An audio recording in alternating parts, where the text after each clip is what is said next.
You could, right, Joe. Aye, aye.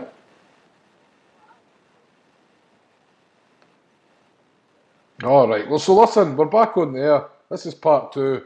Joe's Paul and Alistair, no paid the bills. Apparently, a cardboard box blew into the street and it's destroyed everything in Balbriggan. Some size of a box, I'll tell you. So anyway, we're back on there, and I'll just have to find where the link is to bloody. Uh, so there's aye. That, right, so oh no, do you know what? It's only me that's talking because I've got the headphones on still. Oh, So the start of the second part of the show, he's going to come yourself like a lunatic.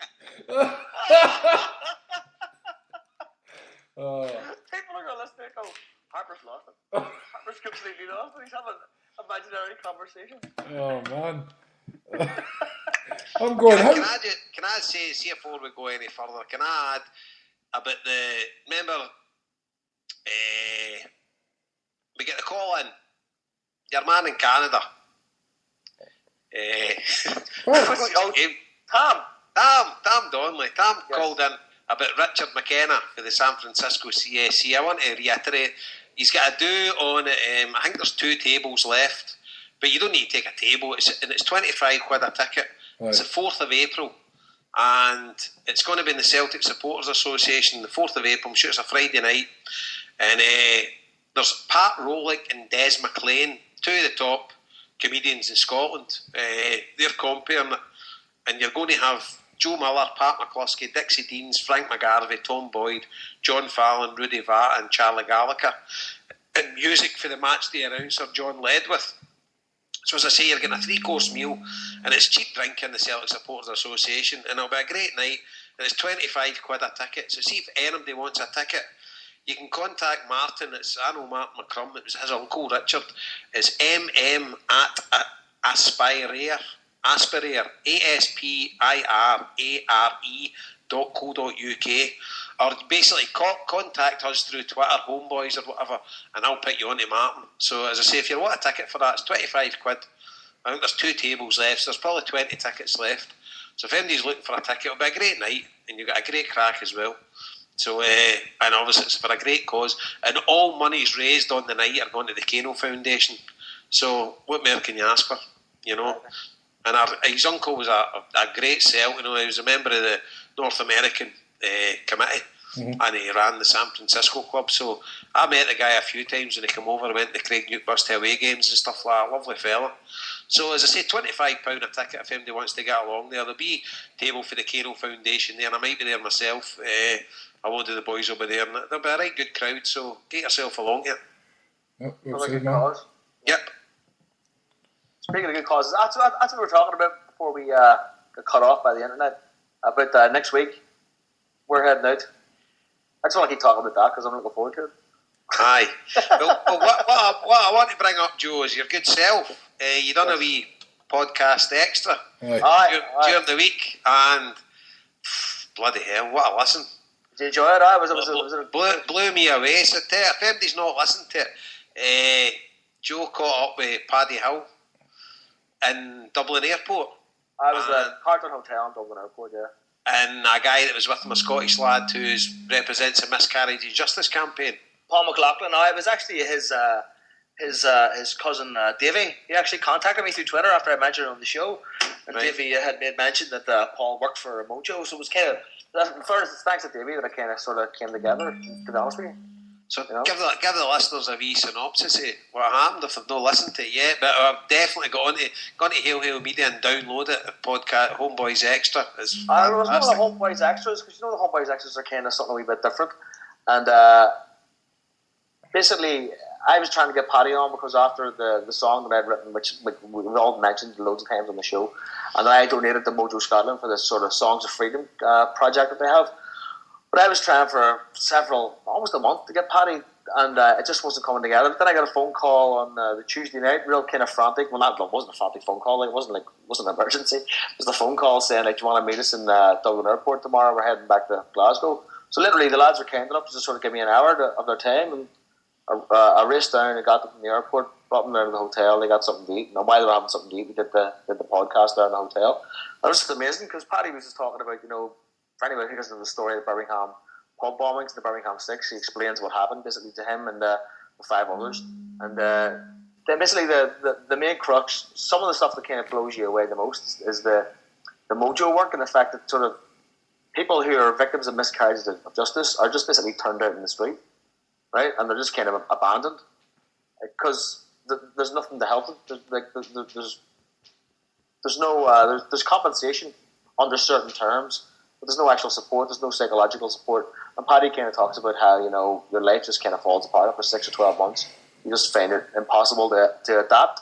And to be honest with you, that's kind of what the song was originally about, because that's the kind of thing that it kind of shocked me to begin with, And Paul explains a lot about how the law deals and how the British justice system deals with victims of miscarriages of justice, and it's just absolutely appalling. Like some of the stuff you hear is just incredible in the podcast. I mean, it's kind of one of those things. I just sat there going, taken aback by a lot of it. I mean, there's certain shocking things about Paddy's situation, whereby I think they deducted £58,000 from his compensation for basically bed and board while he was in prison.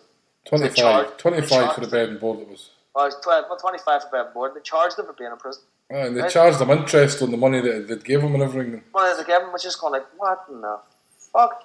But then there's the whole thing about they were just let go.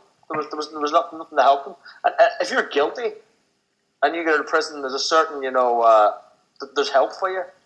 And one of the great comparisons Paul made, he said that Terry Waite, John McCarthy, and Brian Keenan, they were abducted by foreign states, and they and their families got 2 years of intensive psychological help. Right, Paddy Hill and the rest of the Birmingham Six, they were basically abducted and kidnapped by their own government for 16 years, and then just let go. See you later. Not like no help. And it's just like it's incredible to hear a guy like that tell a story, and it's not right. Which is the most important thing about the podcast. You realise that that's just not right. You can't treat people like that, especially if you're at fault from what happened to them. That's not justice. So it's heartbreaking. It is. It's terrible. And to meet the guy, you can see that there's just like I don't say like he's a tortured human being. You meet him and he's just weeping. But I mean, like when you meet him, you can see that this guy's. You know what I mean? You can see behind his eyes he's seen a lot of shit. You know what I mean? And he still hasn't comprehended a vast majority of it, and that's just, and that's what his situation. That's what it did to him, and if it did to him, and Paul said only 5% of appeals in cases of miscarriage of justice are ever actually successful every year in Britain. So that's 95% of people who think they're innocent, and obviously a large majority of them probably are still in prison. One of the things, Joe, that hit me was when he said like how many times people have to go to the appeal court, right? Yeah. And they get it quashed maybe after the 5th or 6th time, right? Yeah. And they eventually get justice. But a lot of people, with the cutback and legal aid and stuff like that, people have their appeal and they maybe can't afford to go the 2, 3, 4 times, and they're just languishing in jail. That's what they basically they just try to drain you. But that's what Paul said they call finality of justice. Which basically means you can't keep doing this. You can't keep coming back here appeal after appeal. We need to have this settled, and you need to accept your lot. And that's a fucking, like Paddy says himself, like it just shows you how evil and ruthless the system and the people behind it are. It's just horrifying. One of the things Paul told me about, which isn't actually on the podcast, right, which absolutely stunned me. You ever heard of a thing called joint enterprise? Oh. Like I'd never heard of this, right? Basically, the way it works is, right, they explain it to me like in sort of, hypothetical terms. Say me, you, and Jason are out in a night out, right? And we're walking down the street, right? And I or Jason or you walk about maybe 200 yards ahead of the rest of us, right?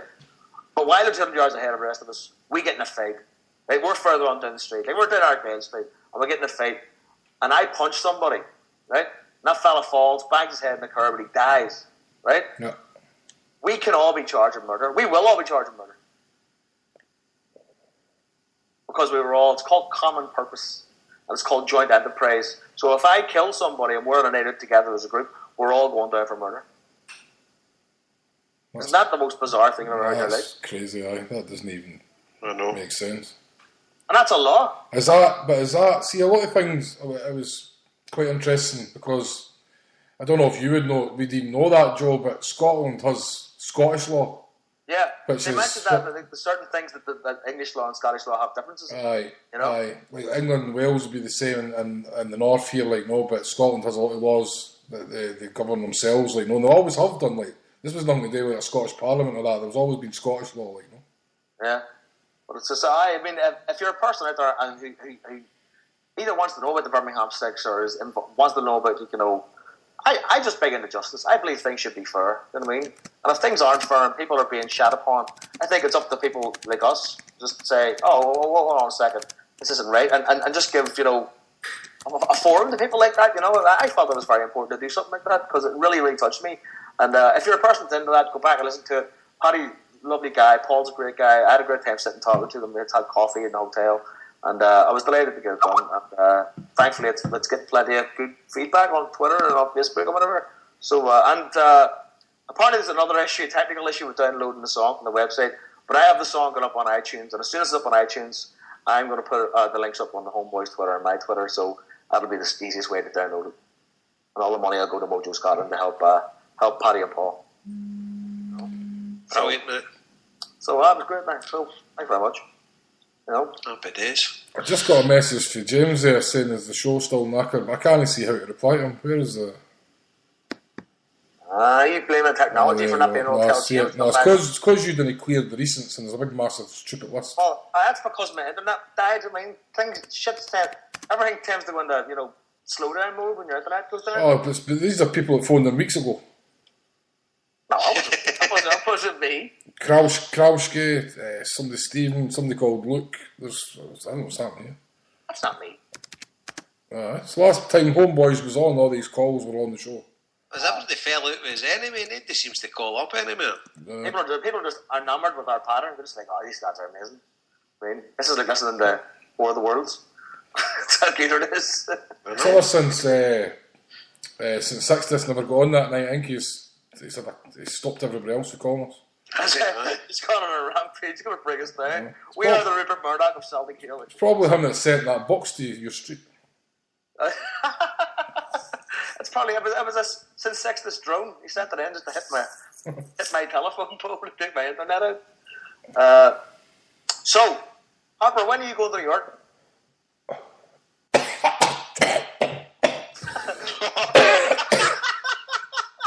Get your flight tickets on eBay. Saturday morning. Saturday morning, and I land at noon. And if everything's on time, Nicky's picking me up at JFK. I'd definitely be able to make Dempsey's for the last half hour or so of the game. Like, tell you some like people picking you up at JFK, driving you into the city for Celtic matches. How far have you come? We're going quite far. It's right across the Atlantic. I'm booked up for Mainland and the kids in August. Hello! You're bringing the kids to New York? Aye. That's a place I would never think of bringing my kids until like maybe they're in their teens. So Ellie's in her teens, isn't she? Elle should be nearly 13. Or he's 9. He's only wanting to go because he wants to see Mario and Luigi. They live in Brooklyn. So Here, I was telling everybody about Mr. Cow this week. Here, Jason, you could easily put Nicky in a pair of dungarees and stick a moustache on him and you've got one. Like. I'll get him to pick us up at the airport. Pick up in a plumbing van. Drive back to Brooklyn in a plumbing van. So, no, I'm looking forward to it. So, I got to see the Mets playing the Phillies today, Harper. You'll like it. Oh. Harper, are you going for opening day, yeah? Going for opening day, but apparently there's a big snowstorm on the way, so it might not even happen. Oh, here's Lavy Heat. Oh, Lavy Heat, you're getting it. How did you know my middle name? This racist. It's something the Wizard of Oz. Aye, I know, fucking the man with no brain. Have you in the toilet? No. No. All right. Is it not very good? No. No, you're all right. Aye. You're coming through. Your voice is coming through in 3D. Oh, brilliant! That's good. Fucking hollow man here. Did anybody watch the Barcelona game last night? Oh, we spoke I've about already discussed it. Oh, fucking brilliant! No, it was the. That was a good result. No, it was the. I had a bet on them, so I was Here, speaking of bets, right? I never bet, right? I'm not a gambling person. One, because my math is absolutely shit, right? And two, because I get like panic attacks when I go into bookies because everybody looks at me because they know I can't gamble, right? But right, aye, because that's all the jakies and the bookies are looking at. You walk in with your cards and they say he doesn't know maths, he knows geography. They see my cards and they know I'm an outsider. Right. So, but anyway, I put on my brother was saying to me recently, he says, put on an accumulator. I was like, I don't know. He says, I put on a €3 accumulator and see how it goes. So I put a €3 7-team accumulator and it came up. And I won €106. Did you? Huh? Aye, but the one game I was waiting on was the Spurs game on Sunday. And I was listening to it. Oh, they were getting beat 2-0. I was like, no, but I had it on in the car. I was driving down towards Swords. And Sigerson scored the last minute. Jesus and Christ. I was delighted. He crashed the car, £500 worth of damage. Right, well, we've got a tweet here, right, for our good friend Brendan Tehan. Right. Tiny Alley Cat G5, and he says, do the lads think Lenny is looking to leave Celtic after his comments in the media? Jason? I don't even know what his comments were. Neither do I. So Brendan's going to have to call in with that, I think. Here, I'll tell you what, let me Google news now, Celtic. Maybe it was in the local paper done in Derby.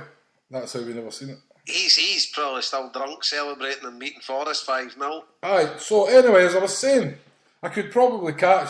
The game starts at 11 o'clock, is that right? 4 hour time difference. So, aye, because it's no. Aye, Saturday night the clocks go back. Aye, Saturday, so 4 hours Saturday means 11 o'clock kick off. I land at noon. Say I'm on time, I get my bags. I'll have done my immigration in Dublin, right? And then if I get my bags right away, I could be at Dempsey's for 1 o'clock, eh? What time you landing at? Oh, so the game will just be finished. So I'll get the celebrations. I land at noon. Aye, you make it. You head into Dempsey's anyway. That's what I would do. Well, I get there for I want to go and see Big Tommy anyway. And they've got new hoodies and all that. I want to stock up and scarves and shit. Just what you're needing. I know, aye. I want the scarves. I want the scarves for the pub to put up in the pub here, like. Aye. Are you going to get another Borough Boys one? I've got another one. Did you? Right, look, we've got a caller. Another caller. Saved with the bell. Krauski. How you doing, boys? Do you know where the saying "saved by the bell" came from? Aye, I do. I never asked you. I never asked you. Ireland. I never asked you. No, it was a graveyard. They used to put a bell in the graveyard and put a string down into the coffin. They tied it around your big toe. Was it your big toe? Aye. Oh, I didn't know that. I knew then so you could bring it if you weren't dead. Funny I'm talking about toes. I went and stubbed my toe on the weekend and it's killing me, man. Absolutely killing me. Do you know how the saying snuff that came about? No. It was Irish wakes that they used to have because snuff was an expensive commodity. So the guys all like their snuff. So they used to set a wee bowl of snuff on the corpse. And it was tradition because that was always a big occasion. Somebody died and whatever. Then you come out and just lean out and take a wee bit of snuff for the corpse. So they've snuffed it. Joe likes the snuff. I was just going to mention that the first time I had snuff was that time of year in Sarsfields. Joe's like, oh my god, what stuff's amazing, give me a ton of that. It's coming off his nose. Anyway, Harper, you didn't know that stuff. Every 2 minutes. It was snuff and no, that white stuff. No, it wasn't me he got it for, Jason. What's that? It wasn't me he got it for.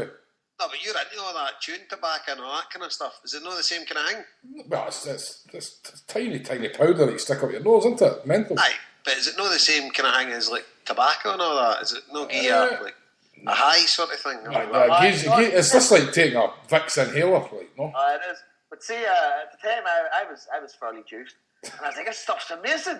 This is like herbal cocaine. It's fantastic. Right. See, the next day I woke up, my fucking nose was brown, there was shit coming out of it. I was like, well, I understand why this stuff's not so popular. Big brown marks on the pillows, nothing. It lasted for 4 days. Like, people looking at me going, what? Does this guy had his head on his horse?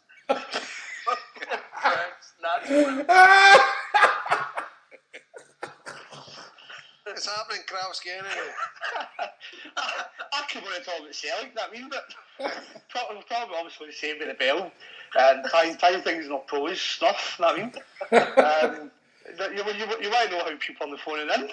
Krauski, well, listen. See the thing about the bell on the toe, that's only put it on the people who were gravely ill. Oh. Jesus. I appreciated that, James. You're all right. I hope Everton were brilliant again. There we go. There you go. Krauski, let me ask you, you called in there, did you hear the question that Brendan sent us about Lenny's comments in the media? You have an idea what that is? Because Lenny has no. I kind of on the first part of the show, I kind of put a question on the chat. I've never seen it. I didn't watch the chat. Feelings are basically what he came out and says. It's the usual. He's been asked a question, and you'll hear all the journalists talk about it, how they appreciate Lennon because Lennon's always dead obvious. He's always dead honest with them. He always gives them an honest answer. So when they asked him a question, they could put any question to Lennon and he'll give them an honest answer. So the question to him was, I think, are you disappointed that you're not getting any links with English teams, any Premiership teams? And basically he's come out and says, aye. He reckons, obviously, I think he was piping himself up saying he's good enough. He feels that, not just him, he feels that there are other British managers who should be in the frame for some of these jobs. He was mentioning Tim Sherwood. He says how it's good to see Tim Sherwood get a shot in the Spurs job. And he feels, certainly, managers like him, as in Lennon, should be in the frame for more English Premiership jobs. So it's funny, on one side, I would prefer if he just turned around and says, listen, I'm happy, next question. On the other side, again, he's just answering a question that's put towards him, that I mean. Right. But he's then come out and says, after it, I think that, again, his words are getting taken out of context. So I think Lenny's it must be a dream to interview because he always gets you an answer, you know. And these guys are, I don't know, they've agendas, things like that. I think our agenda is a journalist. You're trying to get a reaction for something. You're wanting to get a decent answer, and Lenny always gives you a decent answer. But is he saying anything that is out of order? Well, put it this way, Jason, see if one of the players were to come out and talk about wanting to move to England, be openly talking about going down to England, would Lenny be happy with that? But has he actually said that he's openly wanting to go to England? Well, that's what he did. He came out and says, look, he said it around 2 or 3 times this season, that he'd like to manage Celtic in the Premier League. He's got aspirations, he's got ambitions to go and manage in the Premier League. Aye. And also he's disappointed he's not been linked with more jobs in the Premier League. Well, so I think that's maybe talking up Scottish football a bit. He's not saying he's wanting to move, he's just saying he's maybe a bit disappointed he's not been linked with it. He says he's still got unfinished business in Scotland. I mean, so again, I would prefer really just for him to turn and say, listen, I'm happy to Celtic, next question, move on. You know what I mean? But that's no his scene. You know what I mean? He always says, and rightly or wrongly, he always sort of gives them a headline. But see if he even does say that. Like he's damned if he does, damned if he doesn't. I know. See if he says, no, next question on the Celtic. Somebody could just make some shit up. The reason Neil Lennon didn't say he was going to say it's Celtic. I know. It's best policy is to be honest, because at least then he knows what he meant. And he can just say, well, this is what I meant. You can say what you want and I give a shit.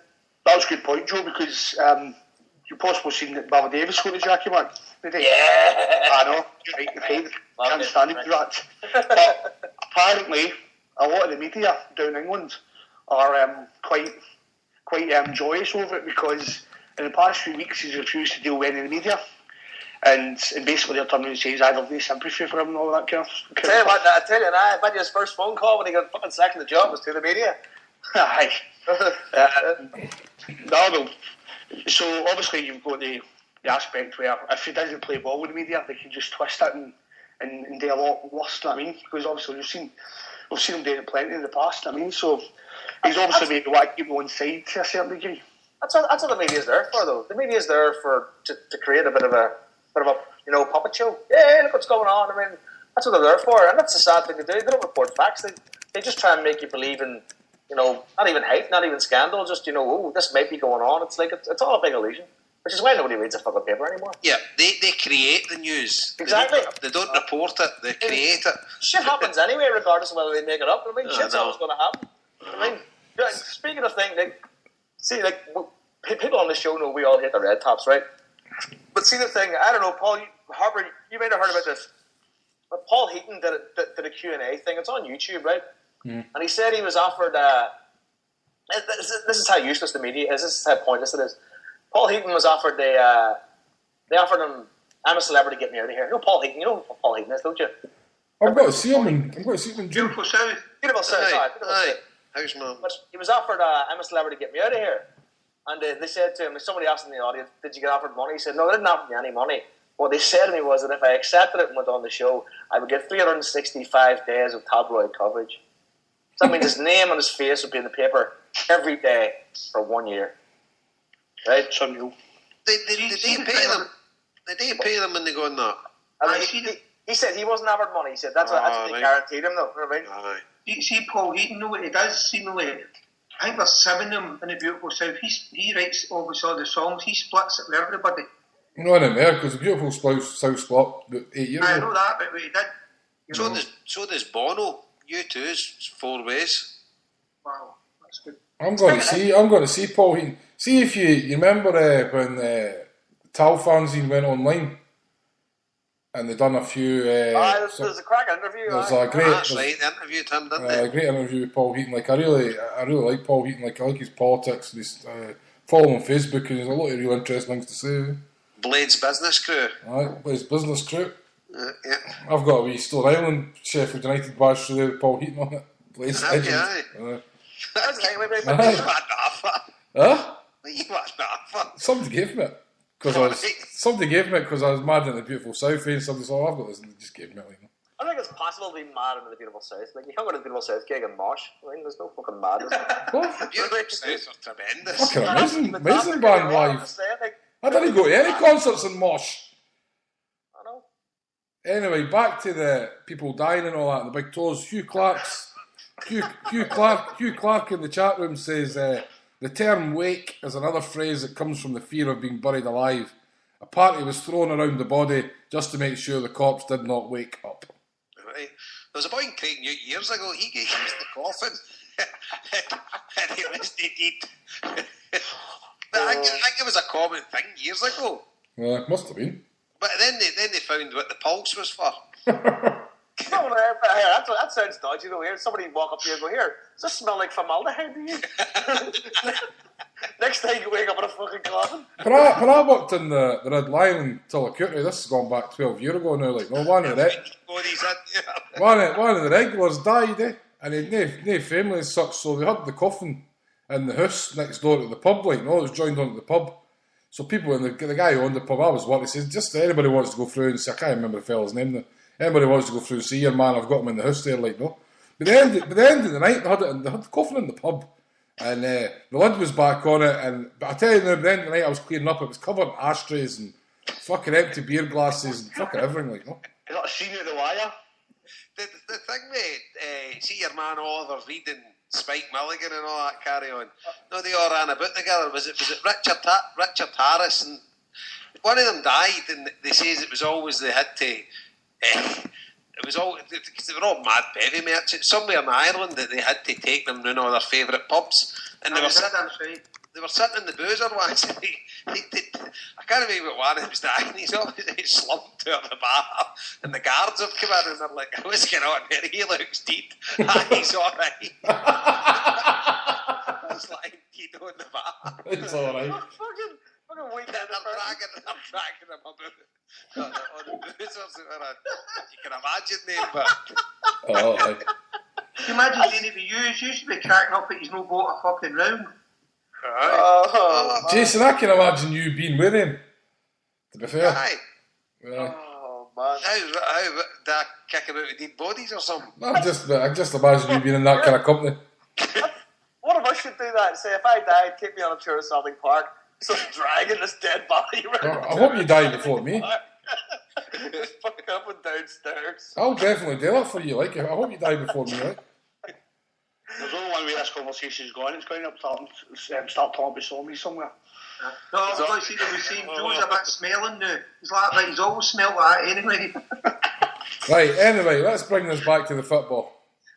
So, Firhill for Frills. Jason, you're going to the game. Yep, I'll be there. Meeting Jim Blythe called in the show a few times. Jim for the Celtic Graves. I've gone with Tommy as well for the Cairo Foundation and our Joe. So meeting the guys, I'm meeting them up the leafy West End after work on Wednesday. Get a few beers and then head along to Firhill. So really looking forward to it. And there's a part of me kind of wants Aberdeen to drop points on Tuesday for us to win it at Firhill, but there's another part of me.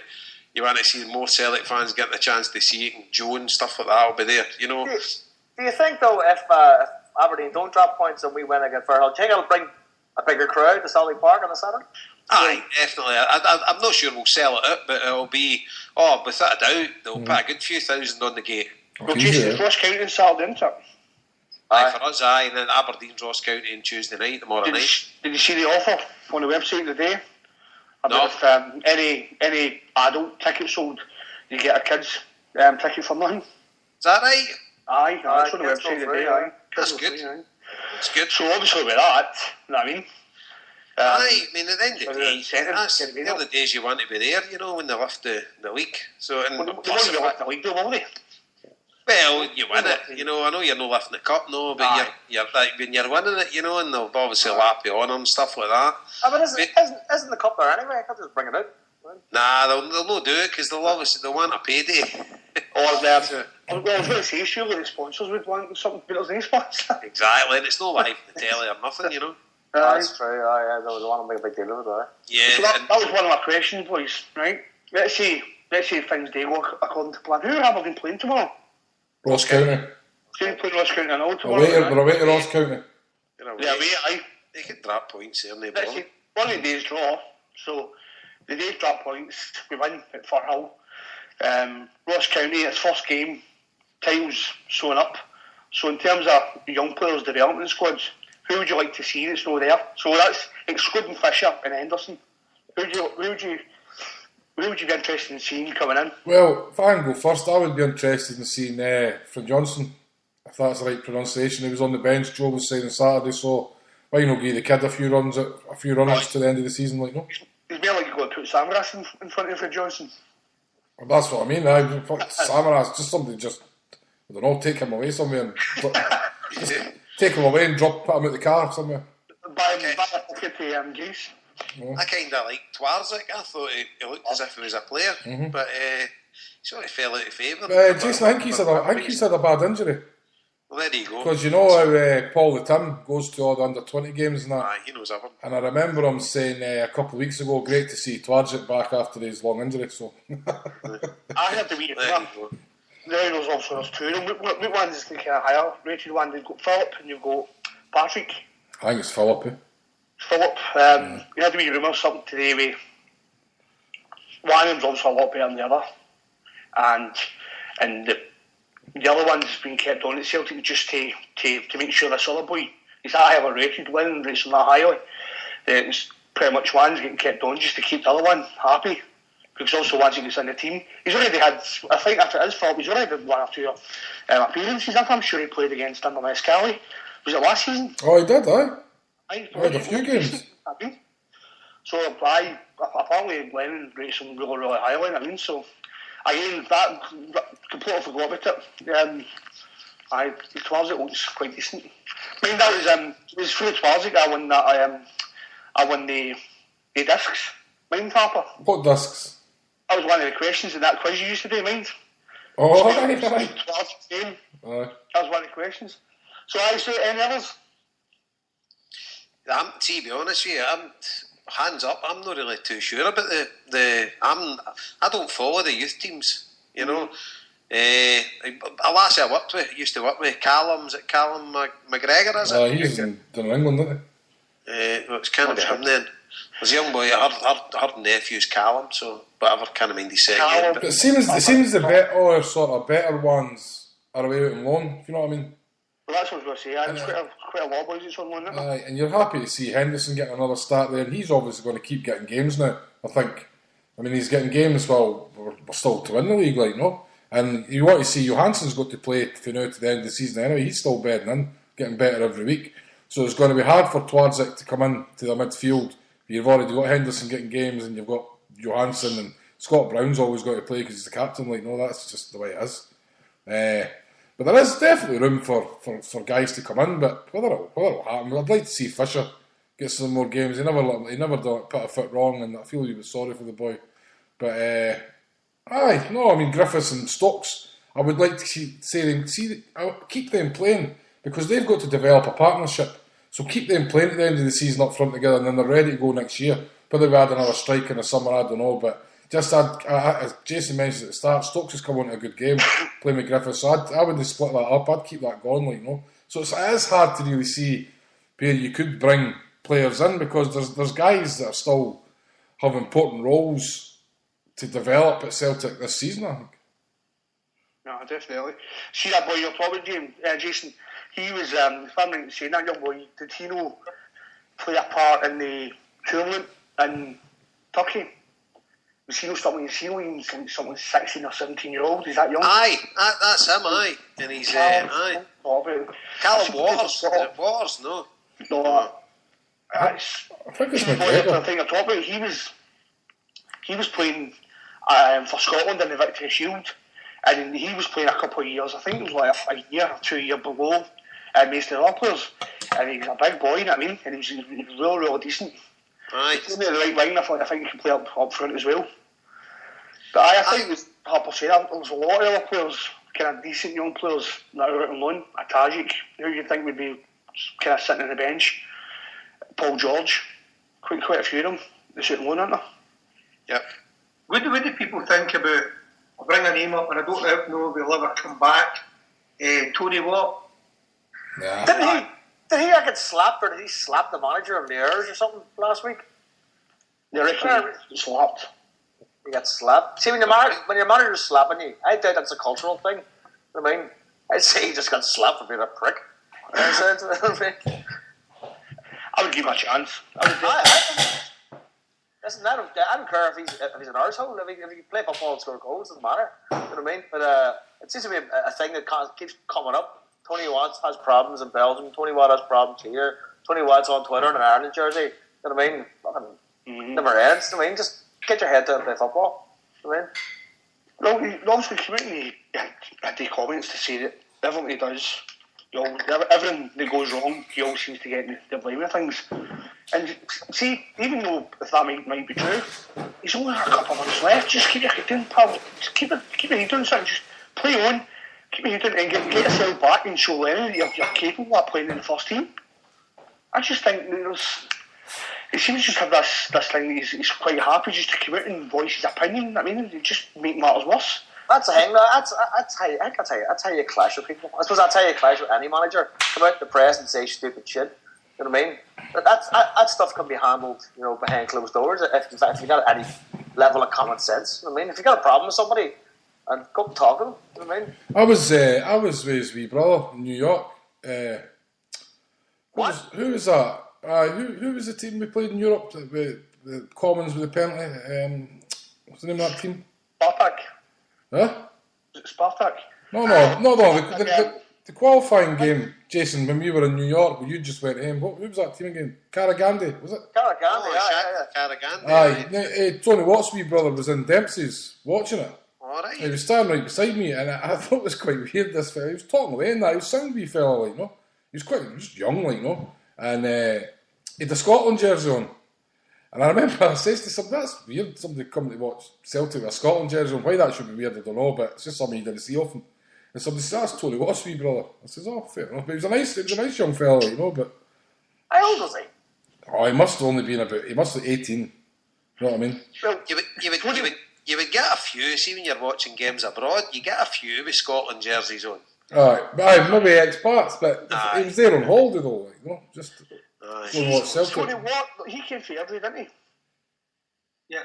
He came for Airdrie. Now, there's a boy that's scoring goals for Airdrie just now called Liam Watt, a young boy. Right. I'm wondering if he's any relation to him. Could be. I can't remember the fella's name, like, no, but he was a sound enough boy. Like, there's a 16-year-old scoring goals for Ayr United just now. Alan Forrest. It's June Forrest's wee brother. He's split 15, 16-year-old 2 years. I've heard him getting spoken about on one of the other podcasts before now.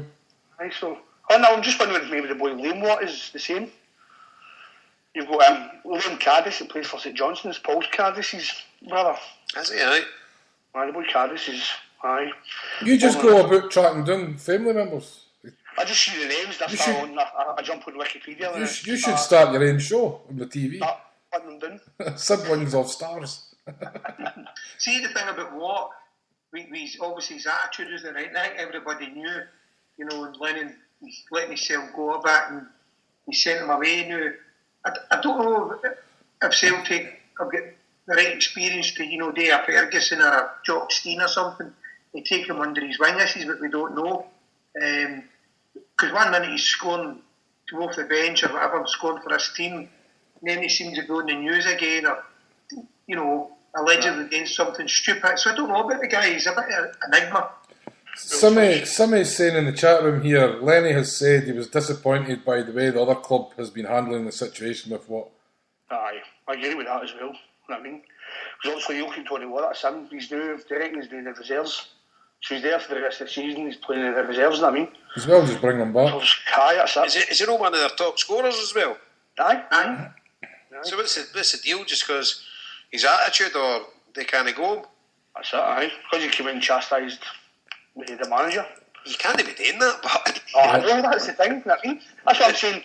He's better off just to, you know what I mean? And it's funny you should mention Fergie and Jock Stein, James, because if you remember when McGeady had his spat with Gordon Strachan, you remember? And McGeady's only recently just came out and said as well that it was Tommy Burns kept on trying to kind of intervene, kept on saying, right, Todd, keep the heat, pal, keep the heat, a kind of father figure. And obviously that's what kind of you're talking about, isn't it? You're looking for somebody there to kind of intervene, try and also direct them try to also put them in the right direction. Well, I think Stein done things simple, if you listen to them, the veteran players, you know, he did simple things, they say, from either on the park or off the park. And obviously, same with Ferguson, if you listen to Joe Miller's the interview he did on, I can't remember what it was on, one of the podcasts, and he said how Alec Ferguson, he said when he went to Celtic, he said Ferguson had all the young ones finances sorted out, you know, things like that. So obviously maybe he's needing somebody like that to look up to. I don't know the way Celtic run it, and obviously or the way that this Belgium team run it. I definitely think he's off another chance though, because we could see his debut against Motherwell. He's obviously scored a couple of goals. Obviously, I'm not going to mention that goal because every time you hear his name, it's always the boy that scored against you know who. You know what I mean? But I think the boy's got talent. But it's, did we really see something Pookie, which we think was better than what? Did we see something in Baldy, which we thought was really better than what? I just don't think he's. I'd like to see him get a chance, but I don't think they'll give him the chance. You know what I mean? Well, I'll tell you something right now. You mentioned the players there. He done more in a Celtic jersey than they two have. Like, no, that Baldy's had much a chance, right enough. But I'd rather see Watt in the team than them. To be fair. Well, see the game Twasic played up in it was Inverness when Tony Watt scored 2. I think it was 4-0 up and it went to 4-2. Is that the game I think that Twasic played? Mm-hmm. I mean, you seen the run he did just inside the box right through and scored. Anyway, Watt, you know, all of a sudden things get down. You know, I don't know what's happened. You know what I mean? The young lad, but Pookie, Baldy, I'd tell Watt before they two. Put it that way. Mm-hmm. See, you're always as a supporter. You're always wanting homegrown players coming through, aren't you? Yeah. You always prefer because I played for the shot then. Sure. Just exactly what Jason was talking about with Athletic Club earlier on. Yeah, oh, definitely. I know. That's one club that's got something unique that no other club can match. It's a phenomenal achievement, and they keep on pulling out season after season. It is. It's like it's a miracle. You know, in each manager, they get rid of another manager, and you think, oh, the next one, he's going to make a right arse hit, you know. But they don't. I mean, how do you I don't know, how do you deal with that you can't sign anybody? They're shoving two fingers up to modern football, and I love it. It's amazing. Joe, Jason, are they fourth in the league? Because I know... They're clear fourth. They're fourth with about 9 points. You've got Neymar signed for that money. Money Barcelona spent. Athletic Madrid got that striker, they've got whatever his name is, like 20 odd million. Then you get a team just behind them who's no spent money. You know, it's absolutely fantastic. Aye. You know, it's, let me see, the points, 55. Sevilla are 5th, and they've got 47, and played the same amount of games, so they're 8 points clear. Sociedad have got a game in hand with 46. So if they win the night, they go to 49. So Athletic will be 6 points clear in 4th place. They're only 14 points behind Barcelona. And what do they get if they become 4th? Do they get a playoff? No, Champions League. Say pre-1, won't it? Aye, they'll have to play one game. We can play them. No, we can't, because we can only play winners. Ah, right. So that's kind of championship group, isn't it? They'll have to play a playoff, you know. But I mean, you look at the amount of money Barcelona have spent, right? 29 games played in the season. Atletico Madrid, Real Madrid, and Barcelona, between them, there's a combined debt to Africa, right? And you're looking at Athletic are 15 points behind Atletico and Real, and 14 points behind Barcelona with 29 games played. That's unbelievable. You know, no spent any money. It's like one player. What's their record transfer fee? Because they have spent millions on a player, if I'm right. I think it was 7.5 million or 8 million. I think that's... They brought somebody back though, didn't they? Somebody that started for their youth development who went elsewhere. No, they signed Aydoriz for Valencia this year. He's done brilliant. He was only a couple of million. Mm-hmm. He was up front with Valencia. They've got Ander Herrera, Man United, and that were wanting for 30 million. Right. They signed him for Zaragoza, I think it was. Mm-hmm. And I think he was about 8 million. They signed a young boy, the boy you're talking about, they signed him for Real Betis. Benya. Benya. Mm-hmm. They signed him for Betis. He was about 7 million. But the thing is, see the players that they sign for 7 million, another team would get them for 4 or 5 because they know Athletic need to pay it. They can't go anywhere else. Aye. That's phenomenal. You know, they can't go anywhere else. Aye, it's 3/4 finished, so it'll be finished for next season. So hopefully the Hoops will be there in the Champions League. That'll be the best away trip ever. Aye. The fans will go on very well. Oh, they'll put on street parties for us never if we get there. Oh, need to get there, definitely. Right, amazing. Well, they played that friendly. We Paul with him. He was over. Our Joe was my youngest brother. Was there? I'd already booked to go to the Athletic Real Madrid game 2 weeks later. When the draw, when the draw, we played a game. I can't remember what it was for. Was it for their centenary or something like that? And we sent a team over. Stokes was the captain. That's right. He'd to put the flowers on the Pichichi statue in the main stand, because every team, the first time they've ever played at San Mamés, has got to put flowers down to Pichichi. So the top goal scorer in La Liga, they win the Pichichi medal. Because he was a great forward that played with Athletic. So they've got the bust for him in the main stand. So our Joe and that went over. Celtic sold their section out. The game was a sellout, and Paul at Tim says it's his best ever away Celtic game with a mile. Was that game not to raise funds for the new stadium? It was to raise funds for something. It's a fundraiser to raise funds. Was it for the new stadium around Kralski? But it was. I don't know I can't remember what it was for. Did Neil Lennon not get sent off that night? He did. Neil Lennon was sent off. I'm quite near the start as well. I think it was a farce. That's right, aye. And that was it. Headlines. The Red Tops are going after them. Wednesday was another headline.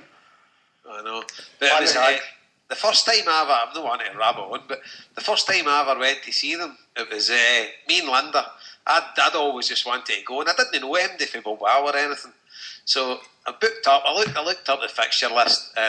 So me and Linda, we get the kids watched, and we went over. And at the time, it's worse now because the games can be a Friday night or a Monday night.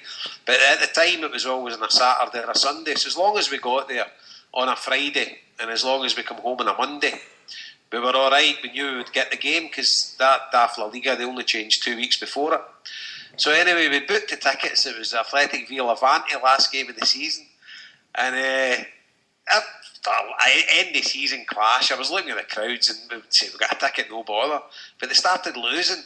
About 6 weeks to go, we'd already booked. Next they started losing. So they went to Villarreal, second last game of the season. They took like 8,000 fans there or whatever.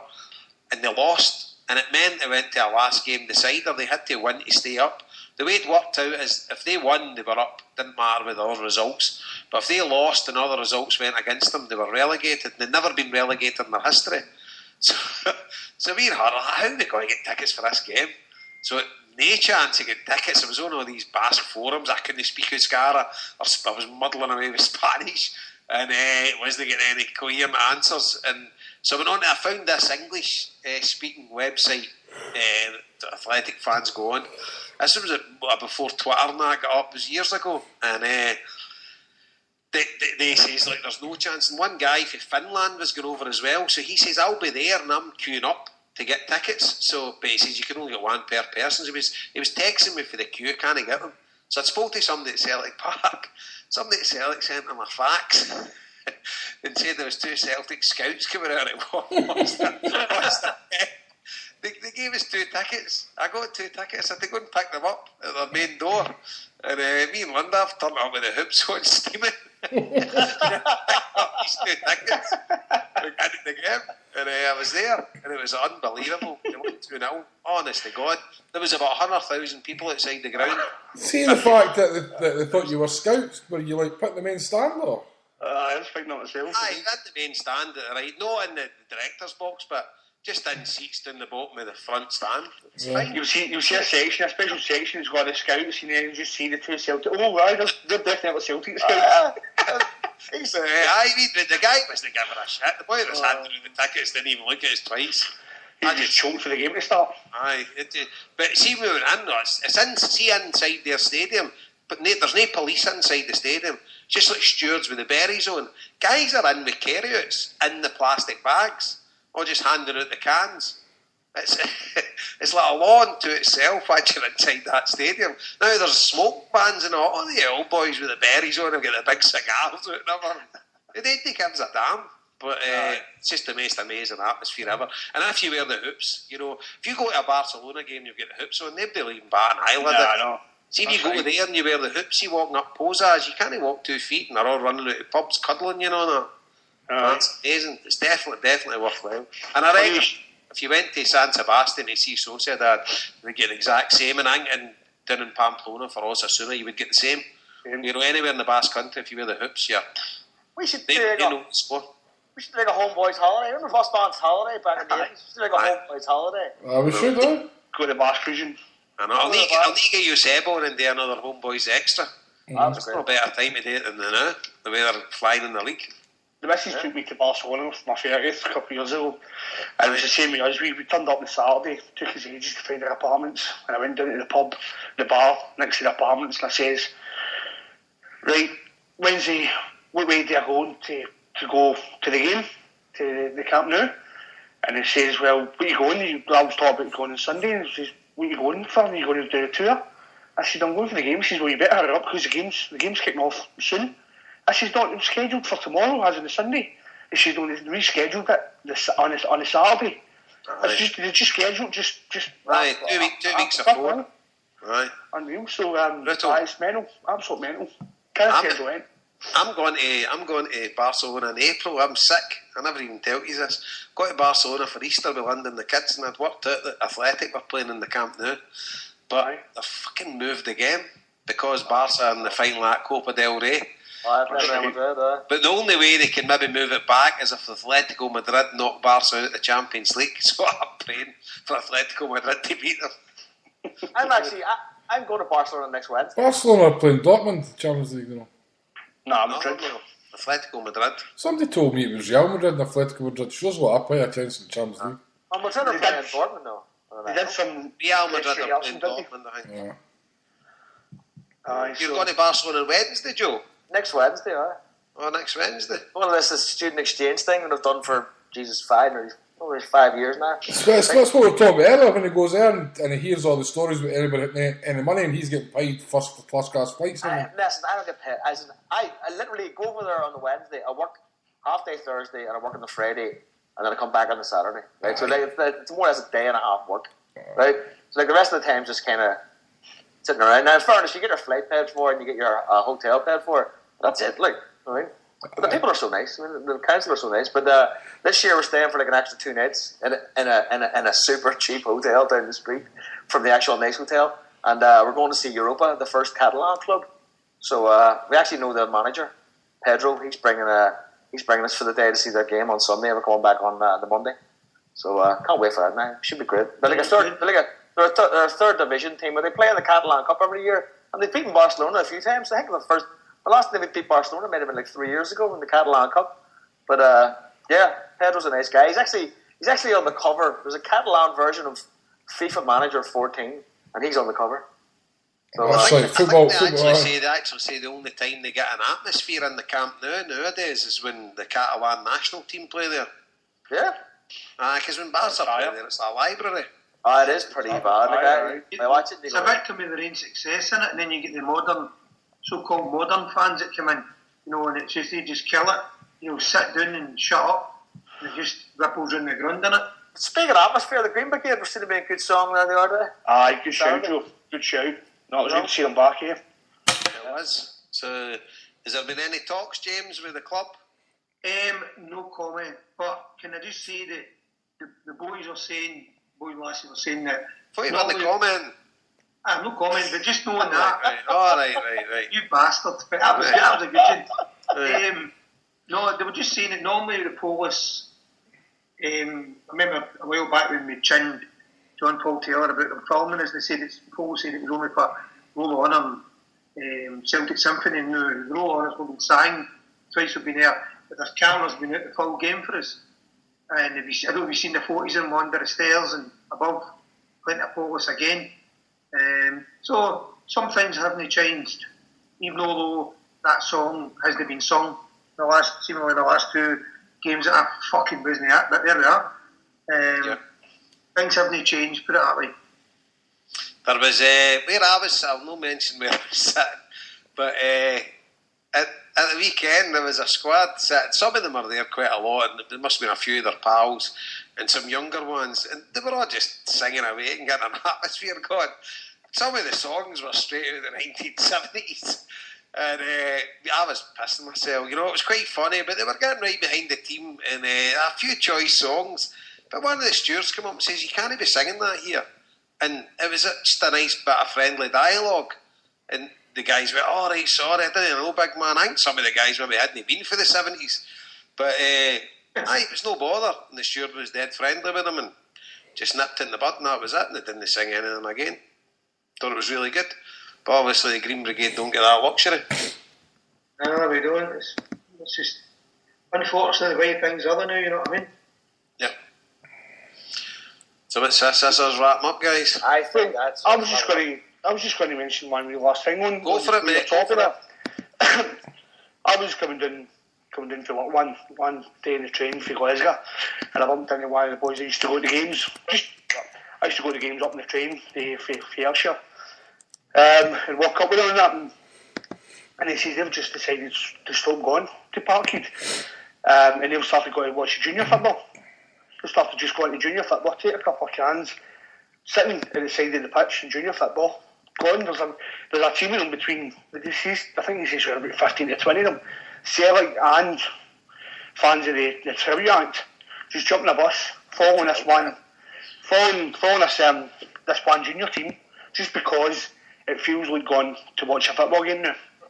going to the park, he's just sanitised, it's completely ruined it, and they won't be back. And that's, as I say, that's exciting fans to both sides. And that's a sad state. I mean, it's just getting completely sanitised right out.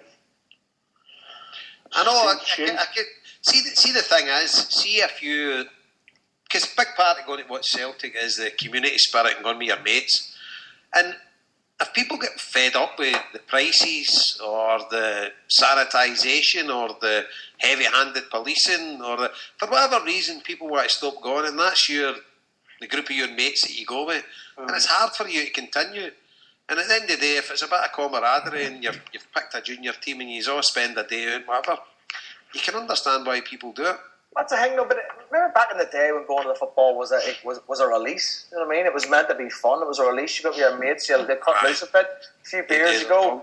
You shout and you scream and you have a bit of crack and you put your kind of heart in the line for 90 minutes. But they've taken a lot out of it, isn't it? You know what I mean?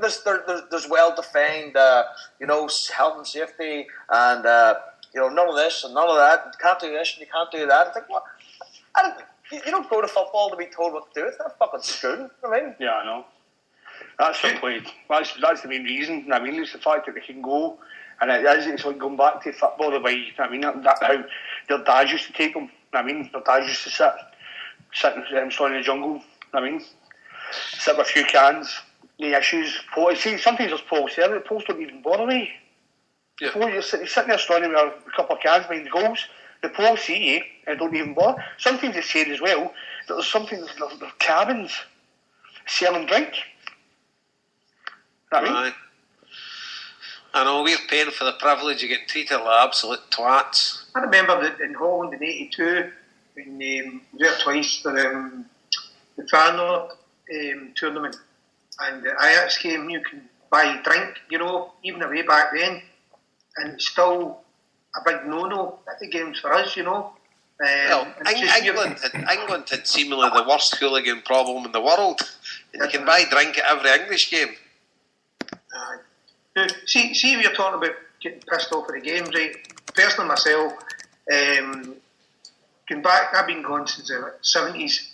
The wee boy getting lifted there and things like that. And I think the only time I probably didn't go would have been probably when the Huns were on their run because I was working things like that. And then I kind of came back with kind of like O'Neill and Strachan and that. So it pisses me off. You're a glory hunter. Aye, that's it. I used to go with me 12,000 against Morton. I minded 5,000 against Dundee one. That's right. I remember in the season. 8,000 against Breton. I was up on the Tuesday. We won 1-0. The second leg was at home. There was 8,000. We were sitting in the jungle, and it was nothing each. You're playing games against Stranraer Cup, and you're just beating them. And there's terrible crowds. But no, I'm just getting to the bit was I miss it when I don't go. That's why it's obviously it's a kind of principle in the way I've been treated. But I love my away trips, and unfortunately because of my shift work where I work weekends, I've got to try and choose. But if I hadn't been treated the way I've been treated, I'd have been at the home games instead of probably the away games. So it's either one or the other for me. But it still pisses me off, not just the way we've been treated, but to hear, even before I joined the group, and the group get the section and that, I used to see people in the Jock Stein stand getting the stupidest things and getting thrown out for them. Unbelievable things with stewards getting carried away with themselves. Then, then the group started to get it's fit in and 1-1-1, and before they even go to the section, you seen it. Everything went towards that, and it just pisses you off that you want to go to the games. There's never any fighting with us or nothing. We just want to go to the games and watch a game, and you can't fucking do it, and it just pisses me off. I can understand when people are working like myself and can't go. It just pisses you off, Right, listen, James Krowski, I'm going to let you go because we've got one final caller just before we wrap up. No problem, I'll go. No problem. You take care. Right, guys. Cheers, James. Cheers, Saturday, James. Thanks for having me. Krowski, all right, mate. Hell, cheers. Cheers, Krowski. I give my first dance, James. So, no, as I says, just we got a message there for Gary Bergen. He just said it was too late to call in, so I says, no, make it quick, man. So the floor's yours, man. Hello, you hear me okay, yeah? Perfect. Hey there, man. I was over on Saturday, so I was. I left the ground thinking it was 4-0. Was it 3 offside goals he scored? That's loud. I seriously thought it was 4-0 when I walked out of the ground Saturday, so I did. Aye. What did you think Griffiths' first one was in? But you actually thought it was a goal? I don't know what one it was. Van Dijk's I thought was close too. Aye, in the second half. Aye, so right, so you'd obviously celebrated and you hadn't realised they'd knocked it off. Aye, Celtic was shooting the wrong way on Saturday too. They must have lost. Aye, they changed it, they won the toss.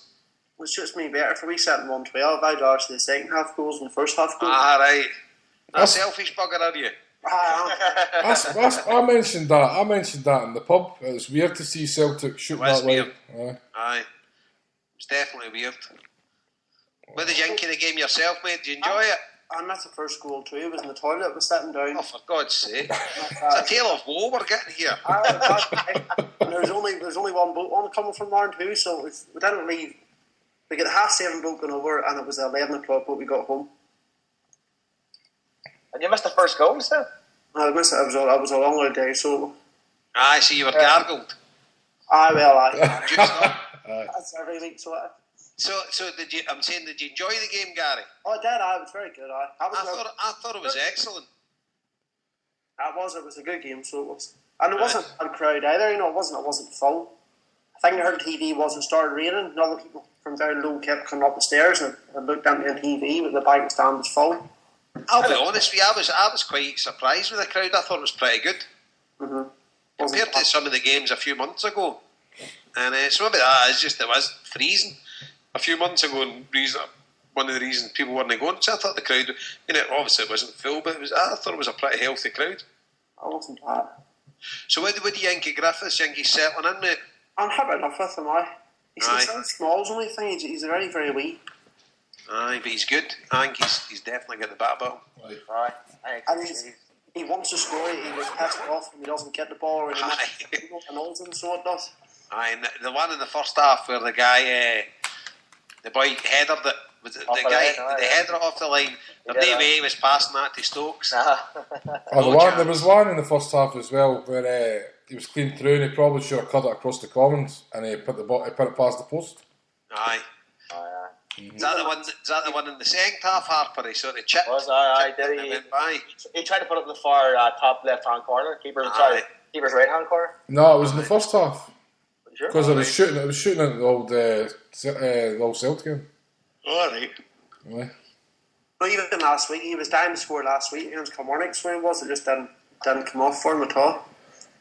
But it's good to see a hungry player. You like it, Pookie and them boys don't really look like, if they don't score, they don't really mind. Like Sam Rass is your classic example of that there. Yeah. The thing is, see when Griffith scores, he likes to wind up the other fans, which I like about him. You know what I mean? Because even there on Saturday, he ran to the Maroon fans, like, it just kind of... Just kind of go to them a bit. And I like that in players, especially if you're going to work hard for your goals, you have every right to be a bit of a cocky fucker when you do score, I think. Right? I like it. The reason I was calling was because last week we were all talking about the TV deal and how it's worth less to Celtic. Celtic get less out of it, don't need the money, and all that sort of stuff. But I don't think that's right at all. I think Celtic get the most out of the TV deal because there's more Celtic supporters around the world who watch Scottish football than any other teams. You have all your supporters clubs in England, and then these podcasts where you have Australia and America and that carry on. I think we rely very heavily on the TV deal. But they would get that for Celtic TV. But that's from a recent thing, if it wasn't for Celtic being on Sky, I wouldn't be phoning you here tonight. I would be there on Saturday. It's only, I'm 26 now. My first season really following Celtic was Bengals' first year, and I think that was just because they were on Sky TV every 2 weeks. 6:05 on Sunday night. Right. Yeah. That's a fair point. They have a lot more Celtic supporters that don't live in Scotland than there is that live in Scotland. They've Celtic all around the world. Aye, it's a fair point, mate. I think what you mean there is that the Celtic fans, in terms of Celtic having people watch them, get more out of the TV deal. But in terms of finance, was the point that was kind of made. But I think you're totally right, because I remember living in Belfast and Celtic were on TV every 2 weeks. So, that would have been your night out. You know what I mean?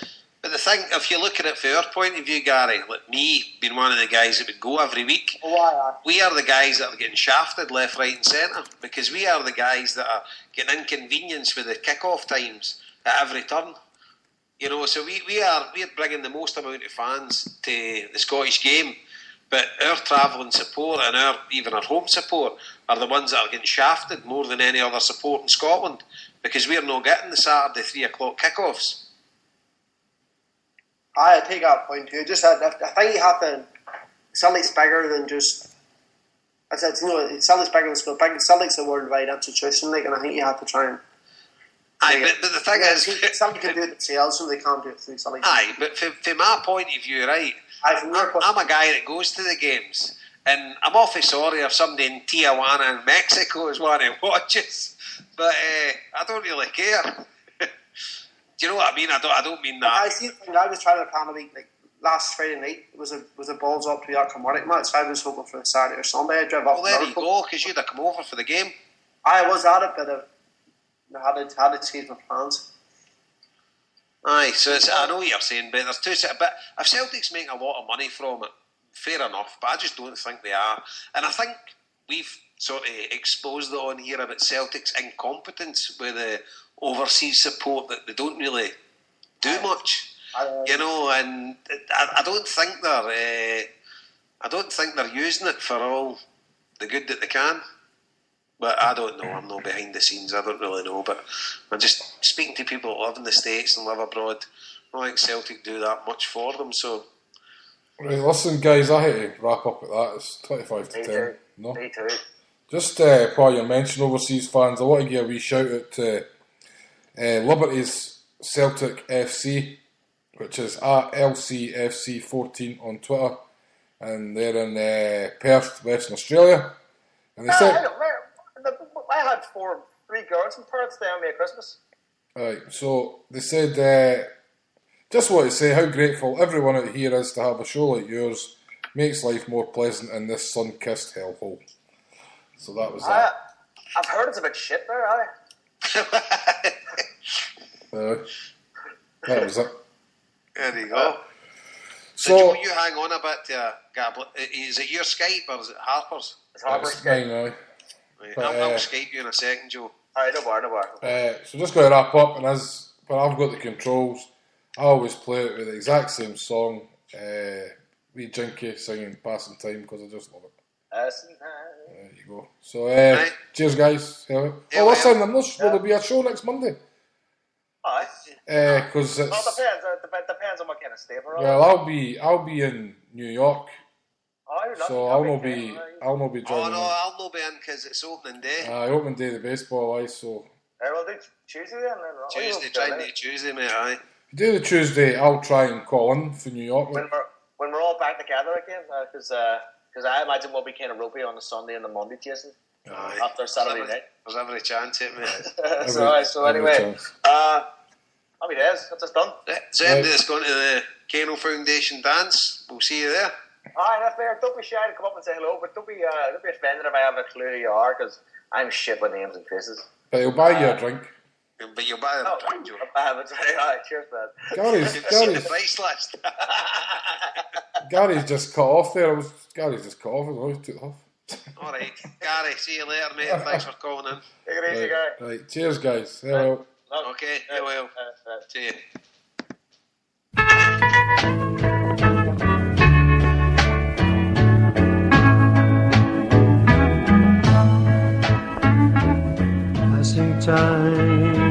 Passing time, everyone's passing time, everyone their whole life through, passing time like me and you. Children play their cares away, life is fun, life is gay, building castles out of sand, living in their wonderland. Lovers know time goes by, days are long, minutes fly, fleeting glances mean so much. lover's sigh, a lover's tie.